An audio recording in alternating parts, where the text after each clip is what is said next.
All right. Welcome everyone to this Equity Spotlight conversation. I'm very excited about this opportunity to have this conversation. It's actually our first ever Equity Spotlight.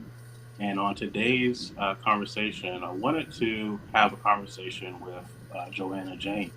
She's actually an economic change agent, a real estate developer, and she has some really exciting news that she wants to share with us. And I want to learn through her journey what she has found out as she's been developing her latest project.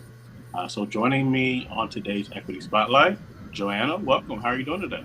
I'm doing great. Thank you so much. And thank you for allowing me to be the first spotlight, first equity spotlight. I like that. I'm excited. I might have to get a shirt that says equity spotlight. I am honored that it is you. You and I have stayed in touch. Obviously, those who know, we've talked on Black Equity Podcast. We've talked on How to Acquire Podcast. And so I'm really excited now to have this first Equity Spotlight with you. For those who don't know who you are, just tell us a little bit about yourself, your company, and then we'll get into some of the questions I have for you today. Great, awesome. Well, I am also the CEO and founder of O'Hara Developments. We are a community focused organization that right now we are being pretty much highlighted for our staple project that we're doing in the sweet Charm City, also known as Baltimore City. We actually are doing pretty much a neighborhood redevelopment project. I still have to pinch myself when I say that because it's like, wow, we are redeveloping a nice portion of a neighborhood. And we are also doing a national capital campaign. And we also are a certified opportunity zone fund. So, which is what we'll talk a little bit about today. I was raised in real estate. I absolutely love my job. Absolutely love my job, even on days where it can be a little bit challenging. And the thing that brings a smile to my face is just knowing the fact that places, especially in urban communities, that are often drove past and not really paid much attention, we're restoring these homes and to learn the history about, some of them being historically designated, not even knowing, right? It's like just driving past bandos, right? And never knowing that these are actually historical properties, even talking to some people to say, hey, you're fixing up the house that I actually lived in. I'm not even sure what happened and how we lost the house, but thanks. So just being able to hear these different stories brings a smile to my face, and being able to also see a community be completely restored where now we're providing safe homes for people to be able to purchase, children to be able to play. I mean, it's just a phenomenal journey that we're in, and we don't take it lightly at all. So Baltimore is one of our staple cities, and we're also in the Philadelphia area. We're going to be announcing some things that we're doing in the Philadelphia area in 2022. And yeah, so that's a little bit about O'Hara Developments. And I can't even forget to say this. I'm also a mom of a beautiful kidpreneur. Her name is Haley, and she is also the CEO and founder of Lee Essentials. So that's my sugar plum. People often see me post about her. So that's really now about me. Now, did you help her get that business started? Did she do it on her own? A little bit of both? I would say a little bit of both. It was a couple hands on that seed that allowed it to blossom. She actually received a lot of help through the Young Entrepreneurs Academy that was hosted at Cabrini University in Pennsylvania. So she went through that year-long program, and she received a lot of counseling. She received a lot of mentorship from people that we see, like, household names, Auntie Anne's and I think the Scrub Daddy. I mean, people that you've seen on Shark Tank. So to see that she was coming home sharing information that these, phenomenal leaders and business owners are pouring into her was amazing. And I must say that when she did her Shark Tank and she, provided her presentation, she was the second top investment Wow, receiver. So real big deal. And she's that's actually awesome. preparing to have a pop-up shop in Philadelphia in a couple months. So yeah, That's awesome. Congratulations thank for you. that. A little small fact: my first ever job was at Auntie Anne's at 14. Oh, Yeah, wow. yeah. So yeah, full circle, right? Full circles. Um, okay, so I wanted to have this spotlight so that we can really educate investors and educate people who want to become investors Hmm. about not only your project but really overall, what should people be really paying attention to? And I wanted to go through this journey. How did you come across, or how did this recent project you're working on, how did it come to you, or how did you find it? How did it all happen? So the abbreviated version is that I was wrapping up some work here in the Philadelphia area. I was looking for a new opportunity. And when I say wrapping up work, I knew that I knew real estate was the next thing for me, full time.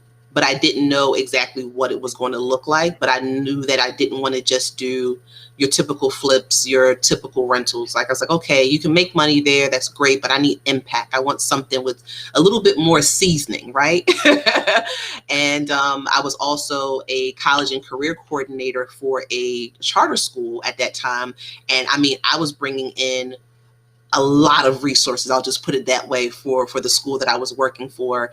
And I saw that there was a gap, when it came to wealth, counseling some of my students and working with their parents, trying to help them in that whole process of preparing for college. And I heard more of our conversations around debt than knowing how to even tap into your own equity to be able to help your children, go on to school. And I just saw there was just a humongous gap when it came to wealth education.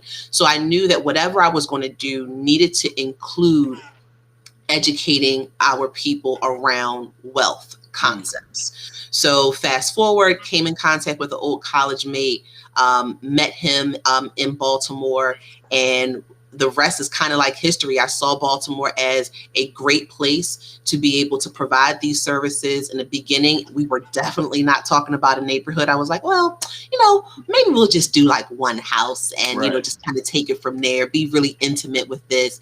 But then after, people hearing, what we are capable of doing, what I was already doing, we already had a financial counseling program. We already had workshops and programs that we were doing, contracting with schools after I had left the charter school. So we were already doing this work, and pretty much, some of the leaders there said, if you are able to come here and do that, we'll support you. So one house just kind of multiplied, and now we're talking about 23 houses in phase A that we're focusing on, and it's just a phenomenal experience. Our nonprofit, as of last week, officially, and if you are watching this, I need you to light the chat up, light it up. Last week we officially bought a little over a quarter of an acre of land to build a community park. Wow. That is a major for our CDC. Love that.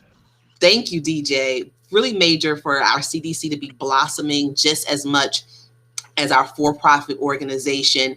And, even with it just being mowed, right? Like we don't have, like the playground is not formally in place yet.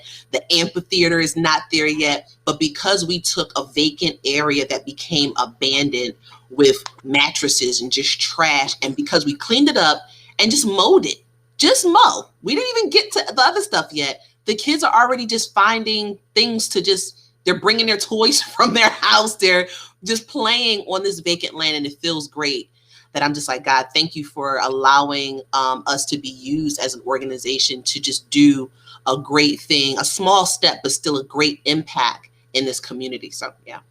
Congratulations on that. Thank you. It just seems like from the very beginning, more blessings keep coming to this project as you are going through the process. Have you been noticing that too? Yes, and it's a ball of emotions, and I know that those are the reasons why I can't walk away. Even on my hardest day, I know walking away from this type of work is not up for discussion, because this is not just work for me. This is ministry work. Even the volunteers that we have working with us, they see it. This is part of the reason why we're doing even a documentary. It's called Piece of a Nation. And DJ, you'll be one of the first people that we call when it's officially put together and released, because my team was like, Joanna, do you see like what just keep happening? It just seems like even on days where we feel like, oh man, we don't have enough money to do such and such. And then you'll call us like, and within 48 hours and say, hey, somebody just said they wanted to donate such and such, or, we needed another house and we got a house donated. Somebody just needed to, it just miracles, unexpected, crazy, ridiculous things just keep happening. But I think that when you are leading with the right heart and you're putting the people first, it's like a magnet for success. So. I love that. I recently purchased your Before You Build book. I hope, did I get the name right? Oh, yes. Before Okay, You build it from the heart of the community. thank you. Thank you. Uh, I'm reading through your book. So I'm wondering, before you began building, did you know that you would be in the opportunity zone? Did you? No. Okay, so how did that happen? By accident. You want the real? I'm going to give you the real. Give me the real. It was by accident. I am that. So when I decided to like, okay, this is what we're going to do. We're going to get like deep in it. I made the commitment and said yes before I knew what was really going on around me. Mm. So for you guys that are listening out there, I am not telling you to do that. I'm telling you what my experience was. I jumped out there and I said, look, now I knew about the market that I was in, but to say all of the very, very fine print of every little thing that I could tell you about our organization today and where we're developing in our Staple City project, Baltimore, I would be lying to you. So I'm going to be real and honest and say it was a oops. We did something great. Right. So I remember when it came out, when the word started coming out around opportunity zones, like in 2016, going to different workshops and just kind of hearing it and just writing it down. Like I'm that geek that will go to workshops just because, like, oh, that seems cool. I'm just going to go. I'm the person that will read, the whole booklet, like the whole, like, for example, I remember on one of my projects, I was using a 203K loan and it's a federal packet. I read the whole thing. I need to know. So that's me, right? So when it started to come out even more that this was real, like this is actually happening, and I started to really understand the tax breaks, at that point I had already put in for the property that I wanted to from the city. So once everything started to come together, I said, now there's a website that you could look up and see if your property is in a zoned opportunity zone, like if it's legally zoned that way. So I typed in the address and it was like, you're in an opportunity zone. I was like, oh, wait, I'm doing something right here. So that's what then took it to the next level. And we said, okay, we want to make sure that as we purchase these properties and we're doing the work here, that we go ahead and legally form this certified opportunity zone, because we're right here. We're right here so we might as well just go ahead and do the certification to become a certified opportunity zone fund. So it was not something that I knew before I got to Baltimore or even in Philadelphia. Forever a student, jotting things down. And when the opportunity came, and I'm like, well, now they're saying that, these areas could be urban, it could be rural, now they have the website up and you could type your address in. I typed it in and we were already in that area. Oh, wow. So on top of what you already were doing, there was another benefit added in, kind of baked in. It's almost like building on something and then you find out there's oil underneath the ground type of situation. Correct.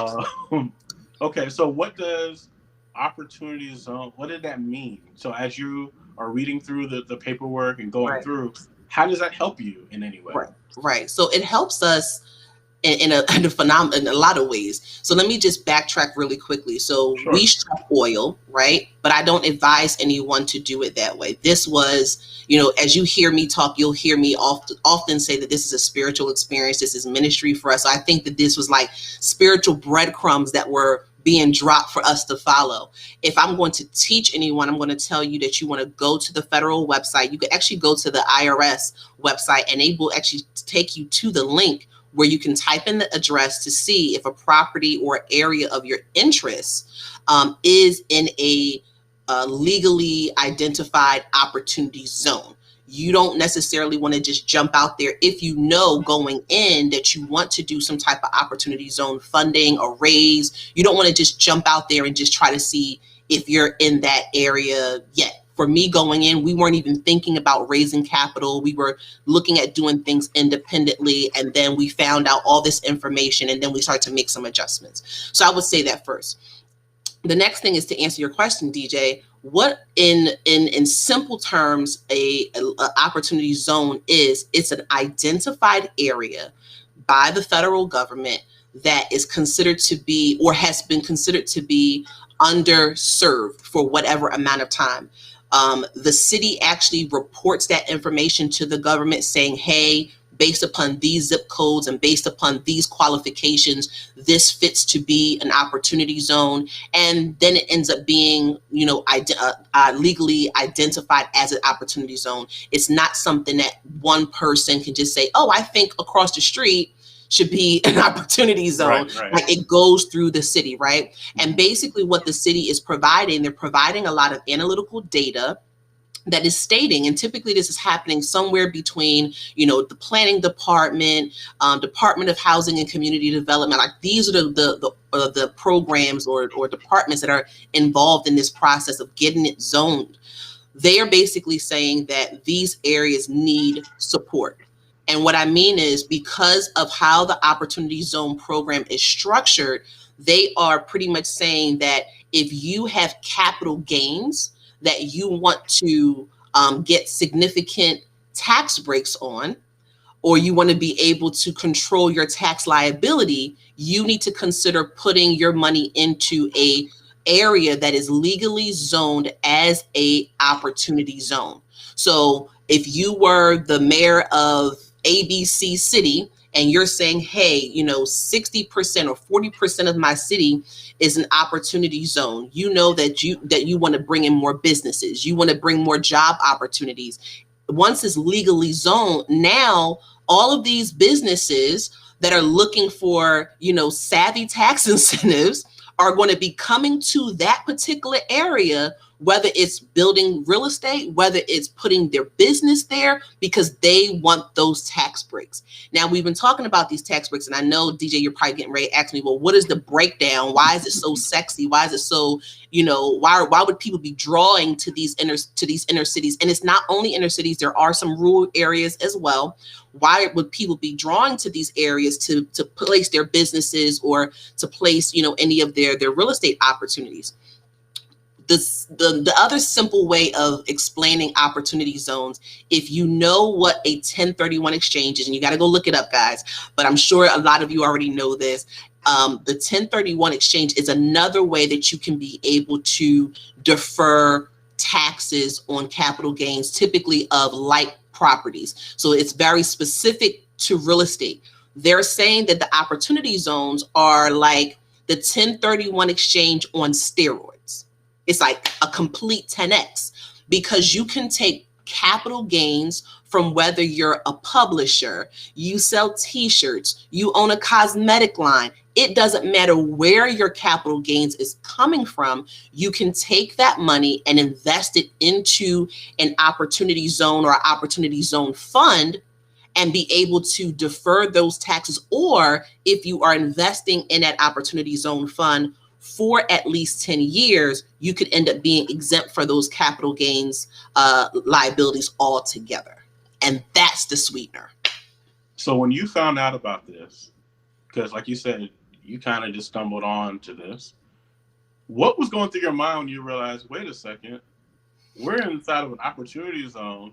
This could be a really great opportunity. What was going through my mind, DJ? Yes. What was going through my mind? I said, look at God. I'm being honest with you. Yeah. That's what went through I said, oh my goodness, like this really adds another layer of us being able to go out and raise dollars. Now that we put that hat on and we said, okay, we're going to raise money. Mm-hmm. This is another way of us encouraging our future investors on why they need to consider investing in our fund and the benefits that they could receive based upon what I just explained. So just to give a little bit of a breakdown, and just as a disclaimer, I am not a tax professional. I am not an accountant. I'm just sharing with you my personal story. So definitely, if you are thinking about doing this, go and seek a professional so you can be able to get complete guidance on how this can work out for you and or your investment group. So if someone is investing in an opportunity zone fund, a certified opportunity zone fund, if they do it for at least 5 years, they get a 10% reduction in their capital gains taxes. It's 10%. If they're doing it for at least 7 years, it's 15%. And then if you're doing it for 10 years investing, that's where you could be exempt from having to pay capital gains on the money that you invested all together. So that's like the tier for that. On the other hand, as the person that is the developer, it helps me because, again, you're able to utilize OPM, right? And if you have the opportunity, why use your own money if you could use other people's money? And if they're looking for ways where they can, make money off of their money and not necessarily have to pay Uncle Sam, why not, right? Right. And the other part to this for us, which was a really big deal, is the fact that we were taking this opportunity, adding it into our community focused development model and using it to the advantage of the people.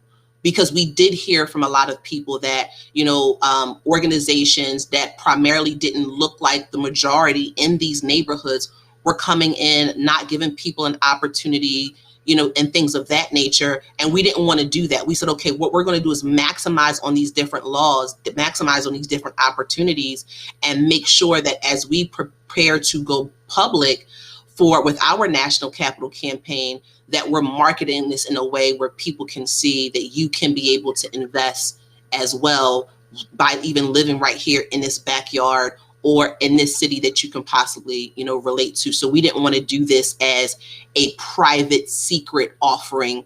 We wanted this to be public so other people could be able to invest and ultimately get really comfortable with these type of offerings, because this is the way that you're able to maximize on creating wealth. And I want to talk about that in a second, about an upcoming call, investor call. But before we get to that, what are investors saying when they hear about this opportunity? If this is their first time hearing about opportunity zones, what has been some of the feedback that you've been receiving? Where do I sign up? Right. And I mean, they also know that it's legit, right? So what I do, I share with people where they can go and get the information. I am the type of person to say, hey, trust but verify. Right. So on our offering page, the way that we break everything down, it's hyperlinked. It's taking you directly to the IRS site. It's going to break down all the information on what is an opportunity zone versus the opportunity zone fund. It's going to label all that stuff out for you. So we are saying this is what we're doing, and here's where you can verify that this is actually real. Like this structure does actually exist, and it does add on for people that says, okay, this makes sense. If I have to make a decision between either giving up money to go to the IRS or investing it and deferring or possibly eliminating my tax liability. So it's really not a hard conversation. I'll just put it that way. It's not a hard conversation, especially if someone is new and they've been already able to verify the information.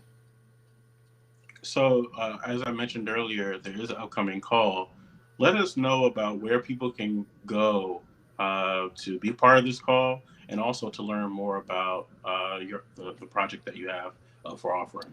Sure. If you don't mind, I would like to share one other thing before I go into that. Sure. So people that are actually looking to create their own opportunity zone fund, and again, make sure that you are working with an attorney that can give you guidance through this. The other thing that you want to make sure that you're doing is that this should not be in an entity that is considered to be like a single member. This needs to be in an entity that you're at least probably like a S corp. Right? So you have to go through that process. Then once you get to your 1 year anniversary, you're actually filing a different tax form. I believe it's form 8669. That's the form that you're actually going to be filing with your tax attorney. And I'm talking about those that are actually providing the opportunity zone fund. So there are certain forms that you have to file come the tax year that are not going to be the same as you did them previously. So that's how you actually go through your certification process. And again, your accountant or your tax attorney will be able to guide you through this if they are familiar with opportunity zone funds. And if you are going to be doing this, you want to work with someone that is savvy, in this area. So know that your tax form will be different, and know that your LLC, it does need to be, more of an S corp, not your traditional LLC. So just wanted to, put that out there. I appreciate that. I have a follow up to that. when you were reaching out to the attorney or accountant, are they specifically saying that they specialize in opportunity zones?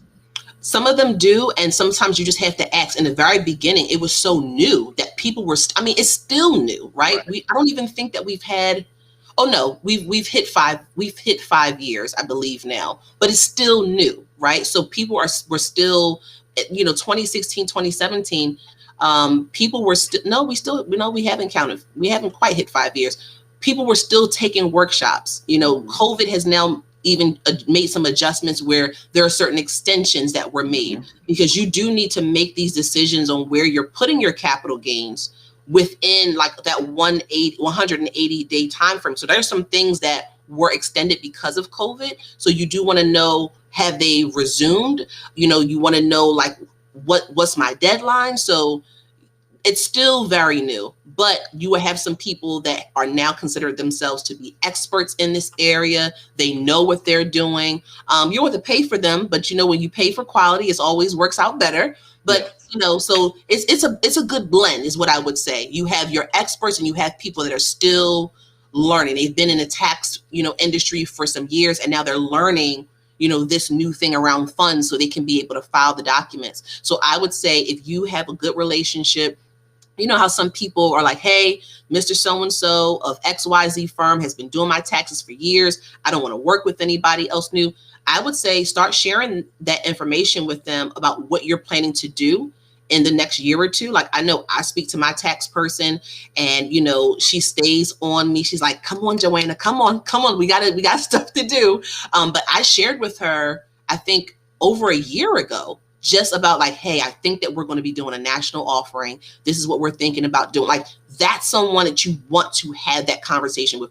Don't go out here, start filing this stuff, start, creating entities, and then, your January hits, deadline is in April, and now you're going to your tax professional, say, oh yeah, and by the way, I'm doing this opportunity. If you've never had the conversation before, if they've Right. never told you that they were an expert or a specialist in that particular area, you just don't want to catch people by surprise. So Okay. I would say, just make sure that you're fully communicating with them, especially if they have not necessarily advertised themselves as an expert in that area. So yeah.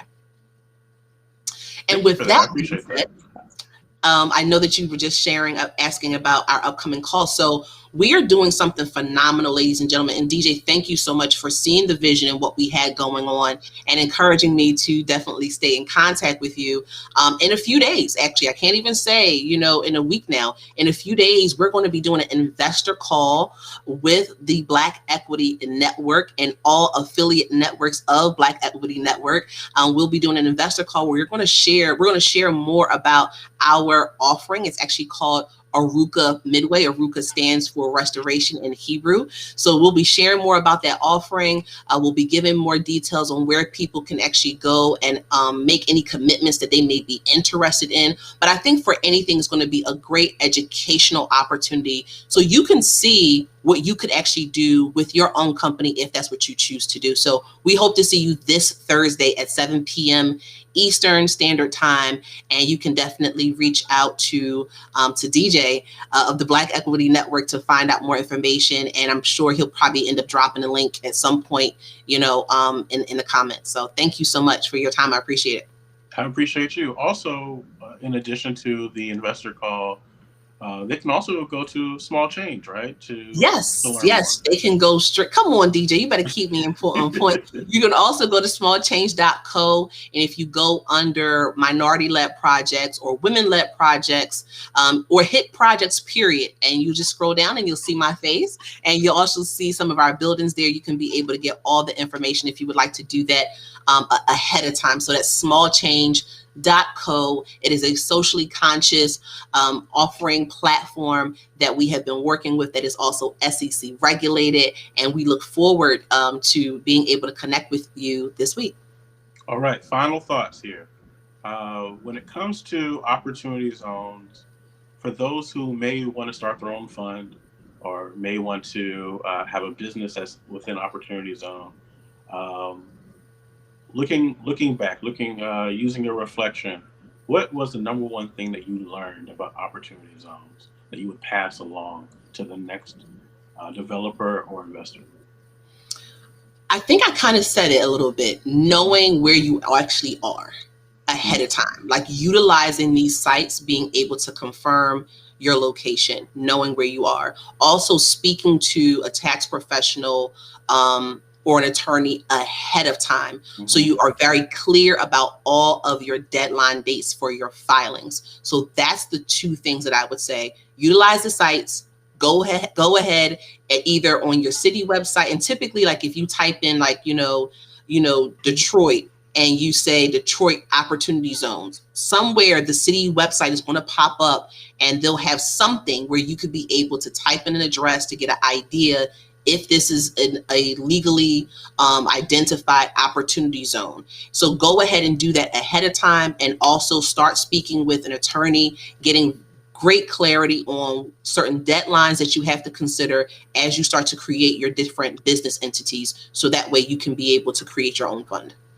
Joanna Jane, thank you so much for being the first guest of our Equity Spotlight. I'm so excited, and I look forward to our investor call later this week, August 19th. And look forward to continue collaborating and building and making small changes in big ways. So I really do All appreciate right. you. Thank you so much. Thank you, DJ. Bye, Thank everybody. you.